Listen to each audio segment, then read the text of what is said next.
जय माता दी दोस्तों, कैसे हैं आप सब। चलिए शुरू करते हैं आज की कहानी। संडे का दिन था।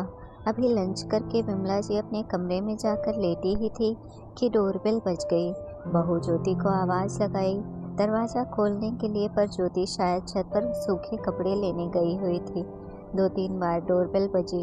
मन ही मन कसमसाती हुई निकलकर बाहर आई और दरवाज़ा खोला। देखा तो सामने ज्योति के बुआ जी फूफा जी थे। मन न होते हुए भी विमला जी ने उन लोगों को नमस्कार किया और अंदर ले गई। अंदर हॉल तक आते आते मन में कई बातें घूम चुकी थी। इन लोगों को भी संडे के दिन चैन नहीं है। बस मुंह उठाया और चले आए। अच्छी बहू पल्ले पड़ी है मेरे। आए दिन कोई ना कोई मायके से आता ही रहता है। आज इधर कैसे आना हुआ आप लोगों का? विमला जी ने सवाल किया। पोते का मुंडन है तो सोचा ज्योति को न्योता भी दे आएंगे और उससे मिल भी लेंगे। बहुत दिन हो गए उसे देखे भी, बुआ जी ने जवाब दिया। इतने में ज्योति भी नीचे आ गई और बुआ जी फूफा जी को देखकर बहुत ही खुश हुए। ज्योति को देखकर विमला जी ने कहा, बहू अपने बुआ जी और फूफा जी को चाय नाश्ता कराओ। मैं अंदर कमरे में आराम करने जा रही हूँ, मेरे सिर में दर्द हो रहा है। कहकर विमला जी अपने कमरे में चली गई। उनका ये रूखा व्यवहार देखकर बुआ जी फूफा जी एक दूसरे की शक्ल देखने लगे। तब ज्योति ने बात को संभाला। वो आज दरअसल मम्मी जी की तबीयत खराब है ना, इसलिए आप लोग बैठो ना, मैं अभी आप लोगों के लिए चाय नाश्ता लेकर आती हूँ।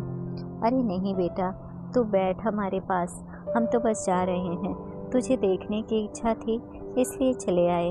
और हाँ, यह तेरे भतीजे के मुंडन का प्रोग्राम का कार्ड है और ज़रूर से ज़रूर आना। और हाँ, अपने पूरे परिवार को भी साथ लेकर आना। आज समधन जी की तबीयत खराब है, तुम ही उनसे बोल देना। जी मैं ज़रूर आऊँगी, पर ऐसे कैसे, चाय तो लेनी ही पड़ेगी। अरे मेरी बच्ची, चाय नाश्ता छोड़, तू तो बस बात ही कर ले हमसे। ज्योति के बुआ जी फूफा जी मुश्किल से 10 से 15 मिनट वहाँ रुके और फिर रवाना हो गए। ज्योति को विमला जी का व्यवहार बिल्कुल पसंद नहीं आया।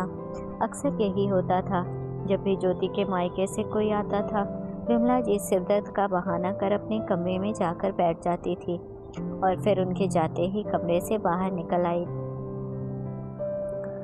और फिर उनके जाते ही कमरे के बाहर निकल आती थी।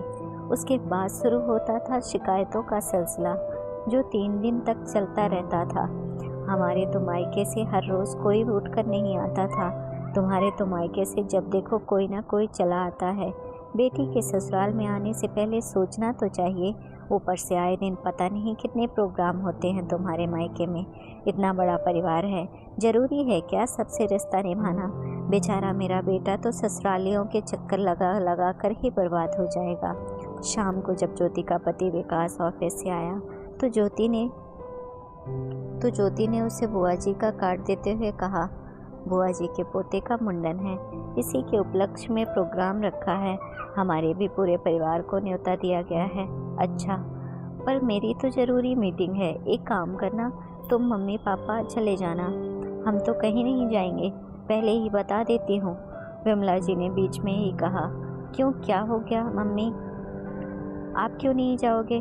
बुआ जी फूफा जी खुद घर पर आकर न्योता देकर गए हैं, आपको तो जाना ही चाहिए। मुझे थोड़ी ना देकर गए हैं, बस अपने भतीजे के हाथ में देकर चले गए।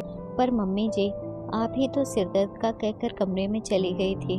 अरे तो घर में तो थी, कहीं घर के बाहर थोड़ी ना गई थी।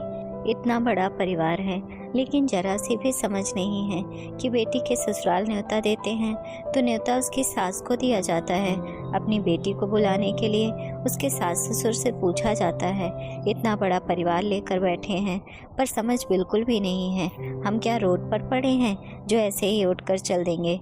ज्योति ने विकास की तरफ देखा तो विकास ने बात संभालते हुए कहा, कोई बात नहीं मम्मी, आप नहीं जाना चाहती हो तो मैं अपनी मीटिंग पोस्टपोन कर देता हूँ और ज्योति के साथ मैं ही चला जाऊँगा। हाँ, तू तेरा काम धंधा छोड़ दे और अपने ससुरालियों के चक्कर लगाते रहे। किस्मत ही खराब है मेरी, जो ऐसी बहू मिली है जिसका परिवार भी ऐसा है जिसे जिला घोषित कर देना चाहिए। बस काम धाम छोड़ करके इनके साथ चक्कर लगाते रहो। आज मामा के घर प्रोग्राम है, कल फूफा जी के घर प्रोग्राम है, कभी मौसी तो कभी ताई, कभी दीदी तो कभी भाई। ऊपर से खर्चा नहीं होता है क्या? विमला जी सिर पर हाथ रखकर शिकायत करते हुए बोली। यह बात ज्योति को बिल्कुल पसंद नहीं आई और उसने जवाब देना ही ठीक समझा। मम्मी जी, ये क्या बार बार आपने परिवार परिवार लगा रखा है? शादी के समय क्या आपको मेरा इतना बड़ा परिवार नजर नहीं आया था? तब तो बड़ा प्यार आ रहा था आपको मेरे परिवार पर। तब तो आपको अपनी किस्मत पर बड़ा नाज हो रहा था जब इन लोगों की तरफ से भर भर के गिफ्ट आ रहे थे। अब क्या हो गया? लेते हुए तो बड़ा अच्छा लगता है, देते हुए क्या समस्या हो जाती है आपको? जबकि हम जितना उन्हें देते हैं उससे ज़्यादा तो वो लोग हमें लौटा ही देते हैं। आपको नहीं जाना है तो मत जाइए, मैं अकेली ही चली जाऊंगी, पर कम से कम बार बार मेरे परिवार का अपमान करना बंद कीजिए। ज्योति जवाब देकर अंदर कमरे में चली गई। पीछे विमला जी मुंह फुलाकर विकास की तरफ देखने लगी। तब विकास ने कहा, ये तो होना ही था मम्मी, बार बार आप इस तरह की बातें बोलेंगे तो सामने वाला कब तक सुनेगा? शिकायत भी उतनी ही करो जितनी बर्दाश्त हो सके, कहकर विकास भी कमरे में चला गया। विमला जी वहीं अपनी शिकायतों के पुलिंदे के साथ बैठी रह गई। अगर आपको कहानी अच्छी लगी हो तो अपने दोस्तों के साथ भी शेयर कीजिए और कमेंट में ज़रूर बताइए कि कैसी लगी ये कहानी। और हाँ, चैनल को सब्सक्राइब करना ना भूलें। धन्यवाद।